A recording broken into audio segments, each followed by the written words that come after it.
Welcome to day 9 of our Advent Devotional series. Today we look at the name Cornerstone. Welcome to day 9 of our devotional series here at Oak Hall Church as we look at the names of Jesus over this Advent period. Well, I've been going over the title of Cornerstone over these last few weeks, and let's start by reading the passage that we've been given.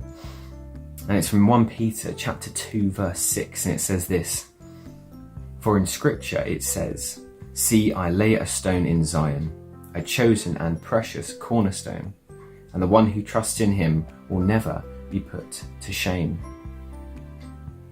Well, it's almost Christmas time, isn't it? A time to go out and buy loads of expensive gifts for our friends and our family, and to wear amazing Christmas jumpers and hats. Maybe it's a time to go and spend time with the ones that we love over Christmas.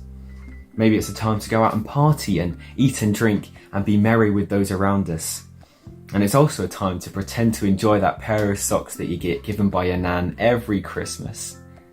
It's a great time, isn't it? We all enjoy a bit of Christmas.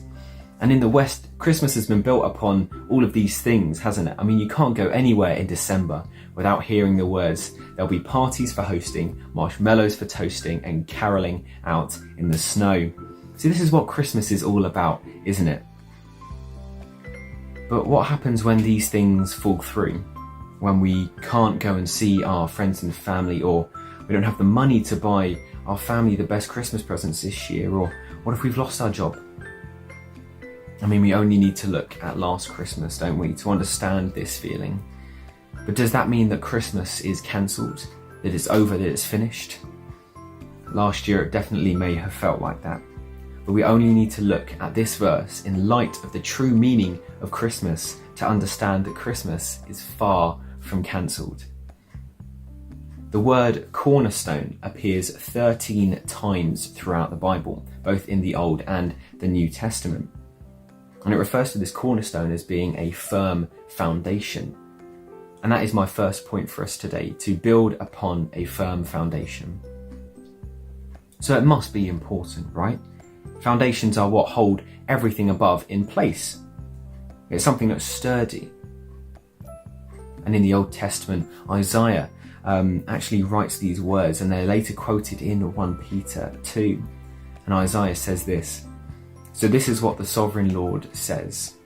See, I lay a stone in Zion, a tested stone, a precious cornerstone for a sure foundation. And the one who relies on it will never be stricken with panic." Sound familiar? It should. It's what we read out at the start. But what could this foundation be that we've heard about so much? Well, let's have a look at what the world thinks these foundations could be. Let's have a look at money, maybe jobs, family and friends, and maybe even food. Well, let's have a look at each of them closely and see if they can hold up. Well, let's start with money and jobs, because they're very closely linked, aren't they? Well, sure, money is a great resource to have, and having a job is something really good. But if we build our identity in them and then we end up losing our job, where does that leave us? We are now in financial stress, along with having no job around Christmas time. Where does that leave us? Okay, what about friends and family? Surely that's got to be stronger, right? Having friends and having family and relationships is a good thing. It's something that God says is good and a key part of living. But what happens if we build our life upon them and then those relationships break down? Maybe a divorce splits a family. Maybe friends and other family members move away and you lose touch. What then? And food. Maybe if we build our lives around food, we end up feeling unsatisfied after every meal and only craving the next one. So what is left? What else is there? What are we missing? Well, we're missing the person of Jesus, aren't we? And that's the second point today, is to build your life upon Jesus. See, this is what Isaiah was foretelling in his passage. It was the story of Jesus. And notice in this passage it says he is a sure foundation. He won't fall through. The person of Jesus will always remain. It's the one thing that we have left when everything else is taken away. He has been tried and tested and has been seen to be a secure foundation. And when we looked at the foundations of the worldly things, we can see that they're shifting. They're never settled, they're never secure, and they can fall through at a moment's notice. So what's beautiful about Jesus is that he never changes. He stays the same.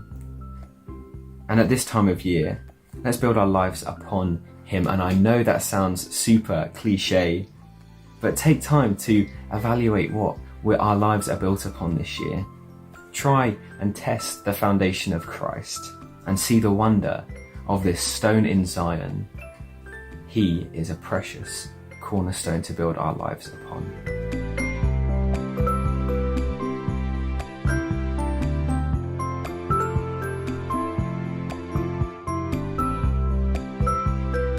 We hope you enjoyed today's devotional. Tune in tomorrow for more in our Advent series.